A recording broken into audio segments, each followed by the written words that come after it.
In I Check Coexistence Academy, the boys are forced to coexist with the girls by throwing away their masculinity. Namira transferred there without knowing anything and was then surrounded in class by a group of armed girls. At the Five Swords meeting, they discuss about what to do with a new transfer student. The audience also gets to know that Namira started a brawl as old school and injured more than 40 people, both serious and minor, though he was injured the most of all in the school grounds. Namira meets Masuko and is rather shocked at Masuko's cross-dressing appearance, and after Namira insults him, though accidentally, by first calling him a Buddha and then a pig, Masuko tells him that a Buddha statue actually exists in the school and that all boys have to dress like this to coexist with the girls in the school, and warns him not to do anything rash. Namira laughs it off, however, and says that he is a man who likes freedom and quiet. The audience can also see that Masuko is in the same class as Onigawara. After a bit of talking and introduction of the purpose of the Five Swords to keep the order in the school, Onigawara gives him the choice to either coexist or leave the school, in which Namira replied that he would take neither choice. She then declares that before homeroom is over she will correct Namira. He then says the color of the girl's underwear out, distracting everyone while she jumps out of the window and runs. She follows him and asks him how far he is going to run, to which Namira replies by asking if it were allowed for him to leave the school grounds. She then tells him that he needs an exit permit from all Five Swords to exit. The other Five Swords all pay attention to their battle and commenting about Onigawara and Namira's skills. Mizanano, her subordinate, notices her fighting and leaves homeroom to go find her. Then Onigawara uses carpenter's square and manages to cut Namira. Meyer then takes out blade-proof gloves and they continue their fight. Namira eventually trips over a tree root,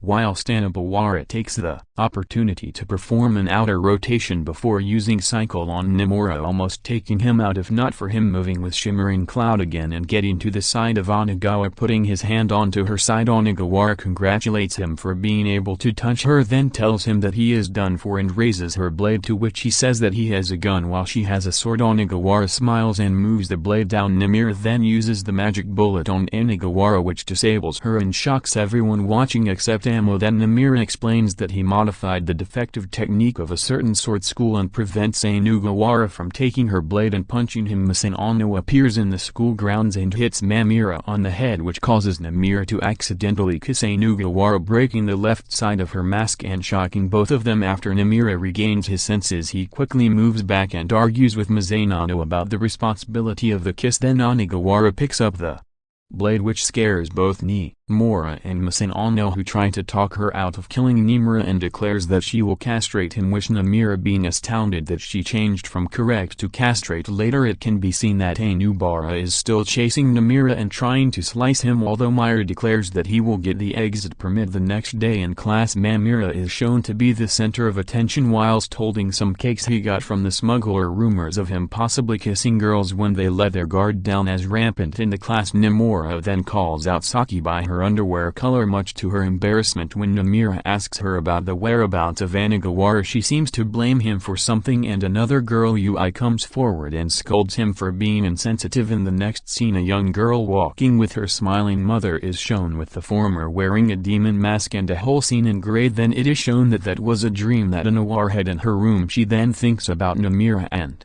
begins hitting her bed with her pillow while scolding Namira with a lot of words and phrases such as "Playboy, don't know when to shut up, pervert," before calming down and reflecting that it was the first time she got pinned down and kissed, before switching back to being angry and punching the pillow. Onigawara, though sensing a presence, picks up her 8-sun sword and puts on her rather destroyed mask and faces the door, only for Nimura to enter through the window and prevent her from taking her sword, stating that he was there for a sick visit. Whilst giving her the cakes, he then says that he could not tell her that she was cute due to her mask yesterday and got lucky to kiss her, leaving her flustered. But when Namira asks for an exit permit, she states that she would not give one to him no matter what. Nimura appears to get angry, but then states indirectly and that he would like to see her in her casual wear, which led her to ultimately want to give him the certificate. However, when Namira stated that a few more kisses would then be a good trade for certificate. She fainted as her fever got too high thanks to her feelings following that. Namira grabbed her clothes to prevent her from falling to the floor, accidentally popping a button and revealing her breasts just as Misano enters the room, refusing to hear his explanations and pressing a button that activates loads of traps as Namira attempts to escape the girls' dormitory, all while declaring that she will castrate him after causing a mess in the girls' dorm. Namira is put under supervision of Rin, however he became the target of another Supreme Five Swords Mary while Rin held Mary back and Namira was chased by Chokin. Namira met with the Empress, who Namira seems to know from before he transfer here. Namira is now supervised not only by Rin but also by Mary, however any outsider would say that they're not supervising him but instead flirting with him. This anger is the eldest member of the Supreme Five Swords War by Hanasaka, and thus Namira, Rin and Mary are forced to participate on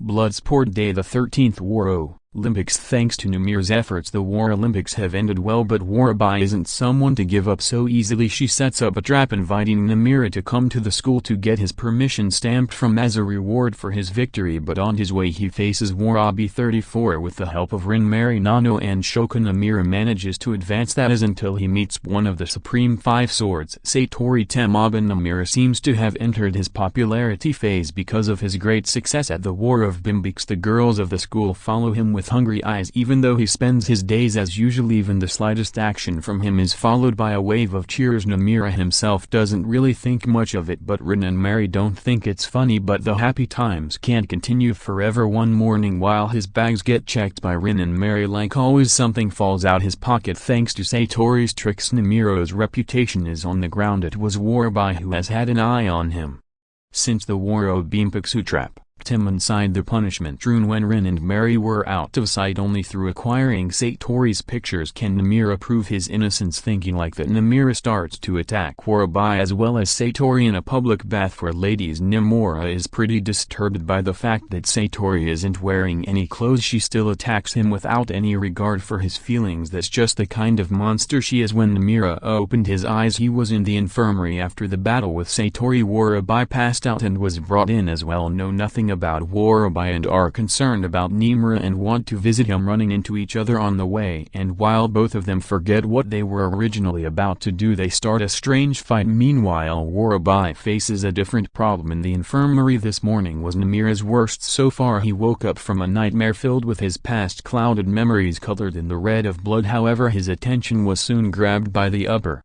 happening in the dormitory used by those who wouldn't understand in what kind of state he is in. Apparently a monster is in their bathroom. Meanwhile, in the girls' dorm they have to deal with other problems because things keep disappearing which shouldn't, and then the Empress Amu disappears as well. Tsukuyo Inawada is one of the Heavenly Five Swords with extraordinary skills. She fights using Yakama Reject, facing her godlike speed. Even Namira can't help but be surprised as he realizes that her skill is far above his own, but their talks are interrupted when they hear sounds of a fight coming from the roof fab of the school. Namira and Tsukuyo head there to see what is going on, but when they arrive the Empress has already disappeared. Namira screams, trembling with anger. The voices of them roar throughout the school. The intuition of Namira was correct. The Empress was Emu, who once believed that he was a friend and was betrayed, fought and deeply hated. Animal also remembers the old memories with the bitter memories that were awakened. The rematch is now being cut off. Namira will use Magic Bullet through the automatic counter-attack and the defense of the iron wall to reach Emu. Since the transfer of the day is at the lively and fun school that Namira spent with the circles, it was a day when the suffering of hell was played by the sword as if their body was burned by flames during the battle. Various thoughts come to each other's hearts, however no matter how much the fists are mixed, the wishes of them never overlap. The more they understand each other, the farther they are from our hearts. And when it's finally settled in heavy rain, Namira and M finally arrived. Thank you guys for watching. This video is inspired by AniCaps channel, link in description. Make sure to check out. See you in the next video. Until